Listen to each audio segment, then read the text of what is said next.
सासवडमध्ये railway स्टेशनवर एका अज्ञात व्यक्तीनं पोलिसांकडची AK-47 हिसकावून घेतली आणि रेल्वे पोलिसांवरतीच रोखले। या गोष्टीनं अक्षरशः थरार निर्माण झाला। पोलिसांनी केलेल्या गोळीबारात ही व्यक्ती ठार झाली असून 2 पोलीसही जखमी झालेत।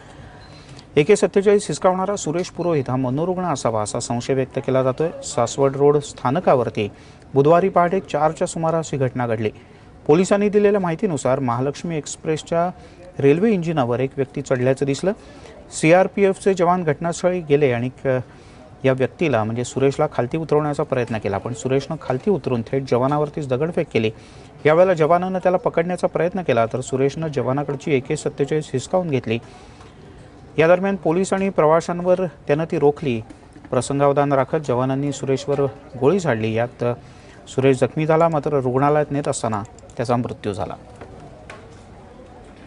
अब महालक्ष्मी एक्सप्रेस जी आहे मुंबईकडे जाणारी, तर ते एक्सप्रेस सासवड रोड स्टेशनच्या अलीकडे आले होते, आउटर सिग्नलजवळ थांबले होते। तर एक इसम त्या गाडी रेल्वेच्या इंजिनवरती चढला, AK-47 घ्यायला लागला, तर त्यामुळे दोघांची झटापट झाली।